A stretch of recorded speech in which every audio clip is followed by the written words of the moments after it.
நண்பர்களே, விமான விபத்துக்கள் பற்றி நீங்கள் பலமுறை கேள்விப்பட்டிருப்பீர்கள். பல நேரங்களில் விமானத்தின் என்ஜின் சேதமடைகிறது.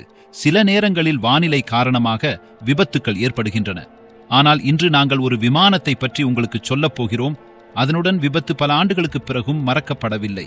சுமார் 34,000 அடி உயரத்தில் பறக்கும் விமானம் புரிந்து கொள்ள முடியாத விபத்தில் சிக்குகிறது. இந்த விபத்தில் விமானத்தில் பயணம் செய்த பயணிகள், விமானிகள் மற்றும் ஊழியர்கள் அனைவரும் உயிரிழந்தனர். இந்த விமானத்தின் இன்ஜின் சேதமடையவில்லை அல்லது அப்படி எந்த விபத்தும் ஏற்படவில்லை. ஆனாலும் பயணிகள் மற்றும் விமானிகள் அனைவரும் மௌனத்திலிருந்து மரணத்திற்கு சென்றனர். அனைவரின் மரணத்தின் பின்னணியிலோ அல்லது ஒரு பயங்கரவாதியின் சதிக்கு பின்னாலோ ஏதோ ஒரு இனந்தெரியாத சக்தியின் கரம் இருந்ததா? முழு உலகத்தின் புலன்களையும் அதிர்ச்சிக்குள்ளாக்கிய ஒரு விபத்தை பற்றி இன்று இந்த வீடியோவின் மூலம் உங்களுக்கு சொல்லப் போகிறோம். நீங்கள் சேனலுக்கு புதியவர் என்றால் சேனலுக்கு விரைவாக குழு சேரவும். இது தவிர இந்த வீடியோவை லைக் மற்றும் ஷேர் செய்ய மறக்காதீர்கள். வீடியோவை தொடங்குவோம். ஹீலியோஸ் JU 522 விமானம் லண்டனில் இருந்து அதிகாலை 1:25 மணிக்கு புறப்பட்டு பின்னர் லார்னாகாவில் உள்ள விமான நிலையத்தை வந்தடைந்தது. இந்த விமானம் லார்னாகாவில் இருந்து கிரீஸ் விமான நிலையத்திற்கு வர திட்டமிடப்பட்டது. இந்த விமானத்தில் 115 பயணிகள் இருந்தனர். விமானத்தில் 6 விமான ஊழியர்களும் 115 பயணிகளும் இருந்தனர். ஹான்ஸ் என்ற விமானி இந்த திட்டத்தை இயக்கினார். ஏறக்குறைய 35 ஆண்டுகளாக விமானியாக பணிபுரிந்த அவர் 16,090 மணி நேரத்திற்கும் மேலாக பறந்த அனுபவம் பெற்றவர். நண்பர்களே, உங்கள் தகவலுக்கு 9:07 மணிக்கு ஹிலிஸ் விமானம் லார்னாகாவிலிருந்து புறப்படுகிறது. விமானம் புறப்பட்ட போது வானிலை தெளிவாக இருந்தது. வானிலை எந்த வகையிலும் மோசமாக இருக்க வாய்ப்பில்லை. மெதுவாக விமானம் உயரத்தை அடைகிறது. கடலை கடக்கும்போது இந்த விமானம் சுமார் 12,000 அடி உயரத்தை அடைகிறது. சுமார் 1 மணி நேரத்தில் அடுத்த இலக்கை அடைய வேண்டியிருந்தது. ஆனால் இந்த விமானம் 12,000 அடி உயரத்தை அடைந்தவுடன் புறப்பட்ட 10 நிமிடங்களில் அலாரம் ஒலிக்கிறது.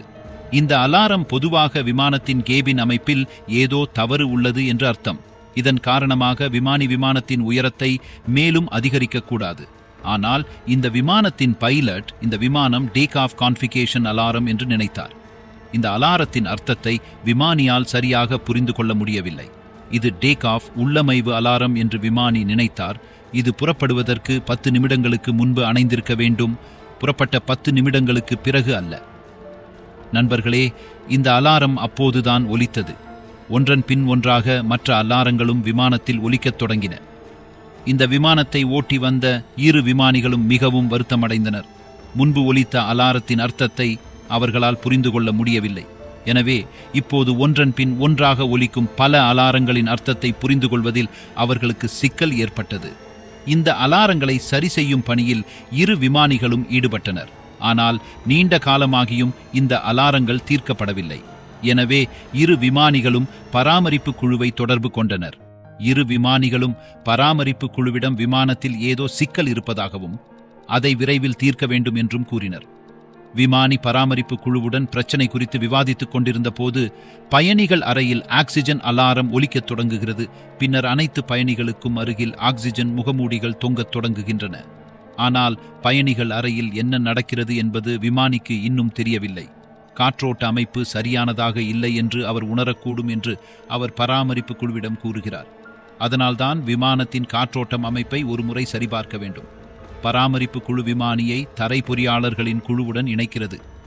விமானத்தின் பிரஷர் சிஸ்டத்தை ஒருமுறை சோதித்தவுடன் தரை பொறியாளர்கள் கூறுகிறார்கள், அழுத்த அமைப்பு ஆன் அல்லது ஆஃபீன் செய்யப்பட்டுள்ளதா?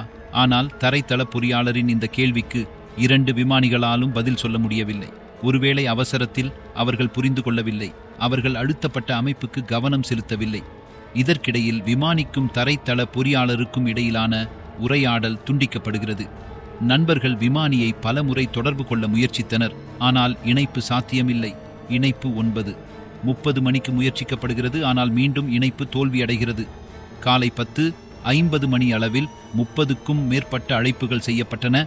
ஆனால் விமானி அழைப்புக்கு பதிலளிக்கவில்லை. பொறியாளர் குழு விமானியுடன் தொடர்பு கொள்ள தவறிவிட்டது. விமானம் இன்னும் அதன் திட்டமிடப்பட்ட பாதையில் நகர்ந்து கொண்டிருந்தது என்பதை அறிந்து நீங்கள் ஆச்சரியப்படுவீர்கள். அது சுமார் 34,000 அடி உயரத்தை எட்டியிருந்தது. நண்பர்களே, பலமுறை தொடர்பு கொண்டும் விமானியுடன் தொடர்பு இல்லாத போது எனவே அருகிலிருந்தும் நிலையத்திலிருந்தும் 2 போர் விமானங்கள் விமானத்தை துரத்திச் சென்று தகவல்களை பெற அனுப்பப்படுகின்றன. இந்த திட்டத்தின் பின்னணியில் இந்த 2 போர் விமானங்களும் ஓடத் தொடங்குகின்றன. இந்த திட்டத்துடன் ஒரு போர் விமானம் நகரத் தொடங்கி உள்ளே பார்க்க முயற்சிக்கிறது. இந்த விமானத்தின் விமானிகளில் ஒருவர் இருக்கையில் சுயநினைவின்றி கிடப்பதையும் கேப்டன் தனது இருக்கையில் இல்லாததையும் அவர் காண்கிறார். இதையடுத்து மீண்டும் போர் விமானத்தை சற்று அருகில் கொண்டு வந்து பயணிகளை பார்க்க முயன்றார். பயணி தனது இருக்கையில் இருப்பதை அவர் கண்டார். ஆனால் எந்த அசைவும் இல்லை. பயணிகள் அனைவரும் தங்கள் இருக்கைகளில் மயக்கமடைந்து கிடக்கின்றனர். மேலும் ஆக்சிஜன் முகமூடிகளும் ஒன்றாக தொங்குகின்றன. விமானத்தின் என்ஜினில் இருந்து புகை வரத் தொடங்கியது. 12:05 மணிக்கு இந்த விமானம் தரையில் விழுந்து விபத்துக்குள்ளானது. இந்த விமானத்தை பரிசோதித்த போது விபத்து நடப்பதற்கு 2 மணி நேரத்திற்கு முன்பு பயணிகள் மற்றும் விமானிகள் அனைவரும் இறந்தது தெரிய வந்தது. நண்பர்களே, அவரது மரணத்திற்கான காரணம் என்ன என்பதை கண்டுபிடிப்பதே இப்போது மிகப்பெரிய பணியாக இருந்தது. அனைத்து ஆராய்ச்சியாளர்களின் குழுவும் இந்த விஷயத்தை விசாரித்ததில் பொறியாளரால் விமானத்தில் ஏதேனும் பழுது பார்க்கப்படும் போதெல்லாம் அந்த நேரத்தில் அழுத்த பயன்முறை கையேடு பயன்முறைக்கு மாற்றப்படுவதை கண்டறிந்தது. பொறியாளரின் வேலை முடிந்ததும் அவர் அதை மீண்டும் மேனுவல் முறையிலிருந்து ஆட்டோ பயன்முறைக்கு அமைக்கிறார். ஆனால் இந்த முறை அது நடக்கவில்லை. பொறியாளர் ஆட்டோ பயன்முறையை இயக்க மறந்துவிட்டார். மேலும் பைலட் தவறுதலாக இந்த பயன்முறையை சரிபார்க்கவில்லை. இதன் காரணமாக உயரத்தை அடைந்த பிறகு விமானத்தில் ஆக்சிஜனின் ஓட்டம் குறைந்தது. இதன் காரணமாக அனைத்து உறுப்பினர்களையும் தவிர அனைத்து பயணிகளும் விமானியும் ஆக்சிஜன் பற்றாக்குறையால் இறந்தனர். நண்பர்களே, பொறியாளரின் தவறால் பயணிகள் அனைவரும் உங்களால் யூகிக்க முடியாத மோசமான முறையில் இறந்துவிட்டனர். ஒவ்வொரு ஆண்டும் வெவ்வேறு விமானங்கள் தொடர்பான சம்பவங்கள் நடக்கின்றன. ஆனால் இந்த சம்பவம் வரலாற்றில் மிக மோசமான நிகழ்வுகளில் ஒன்றாக கருதப்படுகிறது. பொறியாளரால் அனைத்தும் சரியான நேரத்தில் செய்யப்பட்டிருந்தால் ஒருவேளை விமானி மற்றும் அனைத்து பயணிகளின் உயிரும் காப்பாற்றப்பட்டிருக்கும். இன்று இந்த வீடியோவின் மூலம் அவ்வளவுதான்.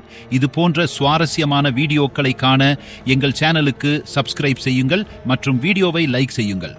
இந்த வீடியோ உங்களுக்கு எப்படி பிடிக்கும்? தயவு செய்து கருத்து பிரிவில் கருத்து தெரிவிப்பதன் மூலம் எங்களிடம் சொல்லுங்கள்.